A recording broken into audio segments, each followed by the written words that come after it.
Well, I'm a competitive swimmer. I started when I was about 12 in Wisconsin and grew up in Wisconsin in Menominee Falls, and we would go up along the lake up to Eagle River, and I would always gaze out on the lake, and I think my first impressions were that it was just a scary, dark place. So I had an early respect, kind of awe of the lake. But it was always in my mind, and then life went on, and I went to college and medical school, started my practice, and started master swimming. And I met Jimbo Cottom, who's my friend. He's a local coach, and he was quite a swimmer in his day, long distance. And we started swimming a little bit, and we started training for a swim across Lake Fontana. And that was an exciting thing for me to realize I could swim 18 miles. I had never swam more than 5 or 6 miles in my life. And so that began, the wheel started turning on how far can you go? An 80-mile swim, or close to it, across Lake Michigan. I can't imagine myself trying it. But Chris is kind of a special person. He's got his own special mindset and rules of the road, I guess. Well, I knew I was going to swim across Lake Michigan, so I began research, and I like to research, so I kept reading about people who had done Lake Michigan. Well, really what they did is they did like the lowest part of Lake Michigan, 15 miles, 20 miles. They didn't do the big wide section. And one day I was showing one of my business partners where I wanted to swim, and he said, "Why don't you swim across the waist of the lake, right at the big part?" And I kind of thought, well, that's interesting. And sure enough, there was a lighthouse on both sides, exactly 90 degrees apart, east-west, and it was exactly 80 miles. And something about that pleased me, that it was 80 miles and it was absolutely 90-degree perpendicular.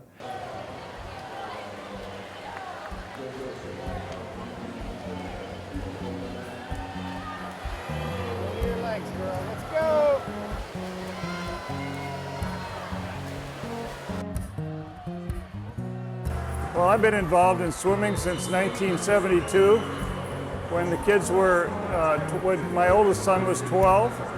And to me, swimming is where it's at. It's a very objective sport, and there's no judging. You either do it or you don't. Well, my oldest son has always been a crazy person, and he does whatever he feels like doing. It doesn't matter what I think about it. All I can do is stand back and say, just go for it, because he's going to do it anyway. To go 80 miles in Lake Michigan, open water, and at some point be 40 miles away from shore is just incredible. I've been out there in a boat before, and I didn't feel good about it being in a boat with power, and that was only about 35 miles offshore. I can't imagine what it takes to have the courage or the craziness to want to be 40 miles offshore without anybody close by for support and help. There's quite a few shipwrecks out in the Great Lakes, because the reason why there is a lighthouse here is because there's a reef that stretches out a couple hundred feet into the lake. So you've got issues with with the boats getting tossed onto the reef. The weather out on the lake can change at any point in time. So you're dealing with wind, you're dealing with waves, and you're dealing with wind that changes. If you watch how the weather systems come in, the wind in the morning can be coming out of the north, and by the middle of the day it's coming out of the south, and then it'll flip around to the west or to the east. So, the weather can get very volatile out on the lake.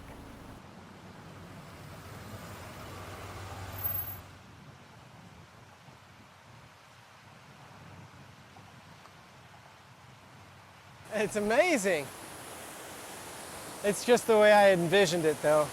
Yeah. I wanted wild, and I wanted to just see that horizon line. And I wanted to be alone when I left. And this beach is what I wanted right here.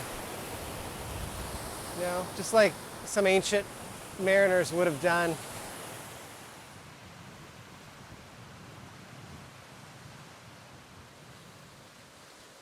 Well, this is not a swim to me. This is more of a voyage. And I think people who think he's trying to just do a swim, why not take a boat just so you can document your trip? But I'm not trying to do a swim. I'm trying to take myself on a personal voyage. A voyage meaning it's a spiritual thing. It's not just a physical thing. I'm trying to take myself from Wind Point Lighthouse, 80 miles across open water, to Big Red Lighthouse in Michigan. And to me, it's a spiritual trek. In fact, I didn't really have much interest in doing it if it wasn't by myself. The waves were breaking in, the sun was coming up, it was everything I had dreamed up in my mind. And then as I pushed off, I remember a couple things. Number one, I was overwhelmed with how big of what I was about to do was. It really hit me in this instant when I pushed into the water and let my feet come up off the beach. And then the waves were crashing and kept pushing me backwards, and I thought, wow, if this is happening already, how's this going to go? And then eventually, I got out beyond the breakers and started swimming. And then I really started settling into, the first thing I remember is the color, the turquoise color of the water. And I remember just getting into my rhythm and starting my breathing and relaxing. And the goggles were working properly. I remember looking back and waving. I put my hand up and the lighthouse was in the distance. And turned around and then just started swimming. And for the next 4 or 5 hours I was swimming. And I did have something to look forward to because you all were coming out on a boat with my kids who were fishing. And so, late in the afternoon, we had that rendezvous point. And it was just a joy to swim with all my kids swimming around me and trying out pulling the board.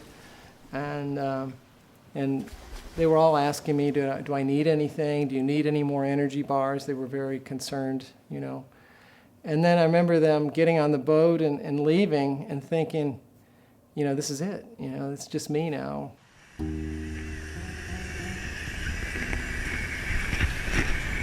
So this is how we roll out here on Lake Michigan. I've done 20 miles, taking a break. It's easier to be in the water than it is to be on the board. I'm hungry. And it's going to be dark my first night out here. The rest of the swim was pretty good, except it was a little foggy that first night. And I could see a ship far off in the distance, and I could hear it. And I got on the phone with Jimbo, and he said, yeah, there's a ship very close to you. So I called the Coast Guard, and then they said, yeah, they're aware of your position. And so I just kind of hung out and waited till the ship got out of eyesight, and then I kept swimming. And then the first morning, the sun came up, and I went through that whole experience of just rebirth, of seeing the beautiful warm sun coming up, and the water was really calm that morning, and so I had just the most incredible morning swim. Felt good, I had a little breakfast. I'd gotten on the board and heated up some water, and I had some eggs, scrambled eggs, and so my stomach was full, and I was feeling really good. And I swam, through the day, and ate about every hour or so. I would get on the board and filter some water, drink a liter of an Nalgene bottle of water with electrolytes in it, and usually have some peanut butter. I had these little peanut butter cups I would squish in my mouth, or some applesauce, or just an energy bar. And that just continued through the day. And then the second night, now I'm getting out past the middle of the lake, and that's when the sun went down, it was very mysterious and calm, and that's where I felt like I was in the Bermuda Triangle, and it was mysterious. There was a little bit of fog. It was pitch black, but I could see the fog, kind of this white, ghost-like area, and it was so silent. There were no bird sounds, no sounds at all, and it was definitely a little spooky. And then when you get to the Michigan side, things got very glassy like you see today. It's been really easy to swim here. I did have to deal with a couple of big freighters, and that was a little bit dicey. I would talk to the Coast Guard. So that's been a bit of a challenge. I feel good. My shoulders are bleeding from my beard rubbing on it, even though I did bring a razor. It didn't seem to work very well. I'm looking forward to getting home though. The second night, we talked at about 4 in the morning about something, because my electronics had gone down and I was using a compass, and the compass was getting stuck, and I was asking him to tell me if I was actually moving in the right direction. And so he was constantly there to help me. He would swim for 10 minutes, call, and I'd say, nope, not the right direction. Swim another direction for 10 minutes. Yeah, you're getting close. Yeah. So until we got him kind of zoomed in, and then the sun came up. That was a great thing. And when the he sun was came happy up, to see the sun. Oh, I can see it. because I was swimming to the east, directly east. So when the sun came up, I saw this light in the water, and I could just follow. In my mind, I was following the yellow brick road, but I was following the sun, and so I was able to follow the sun until about 10 o'clock in the morning, until it was up too high. So I didn't have any goggles, and I was nervous about that. I told Jimbo and my wife that I had no more battery power, and I was getting low on energy bars as well. So I swam through the morning, and around noon, my wife had chartered a fishing boat, and came out with a friend of mine, and she brought me energy bars and batteries and charged up my IO-Light goggles. And so we had a little 20-minute rendezvous there, and I was about 25 miles from Holland at that point. And he looked great. He actually looked really good, better than we expected.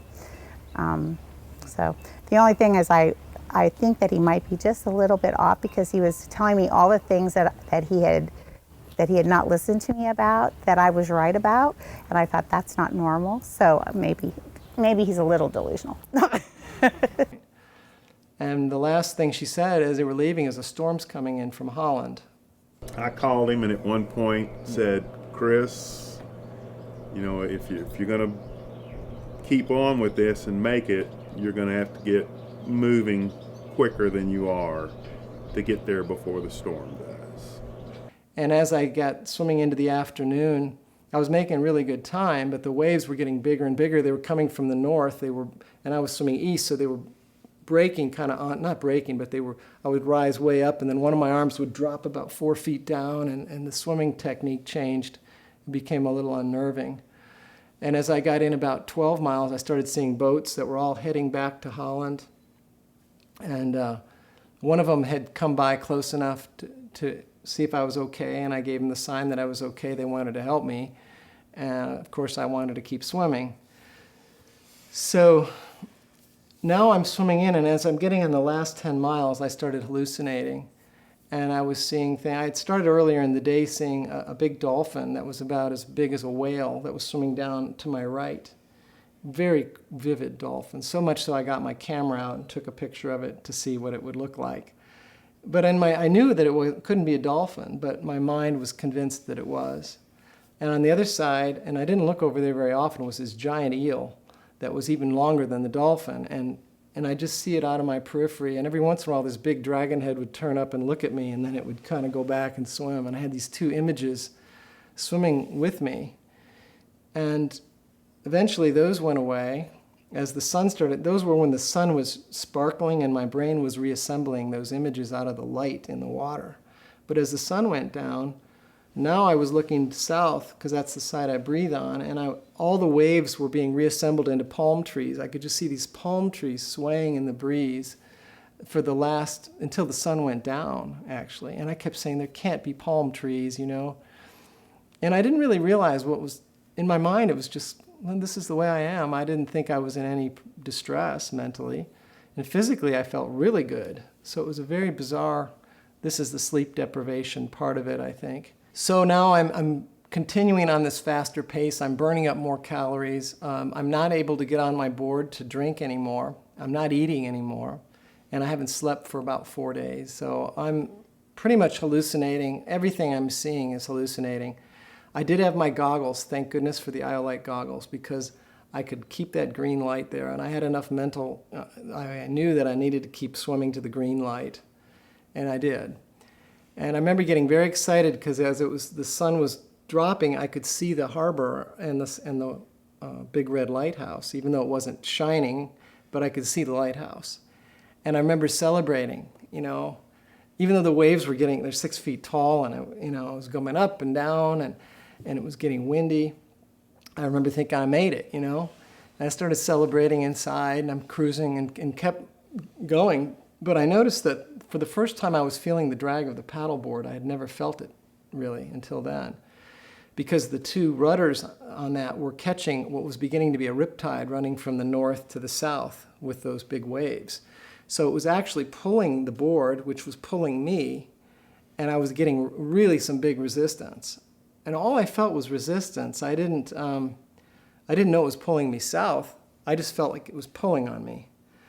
And then I got to the point where I could see the beach, and my wife had gotten these young kids to put their cell phones on, and they were waving them. And now in my mind, I thought they were about 10 feet away. I was hallucinating distances, even though they were about a quarter mile away.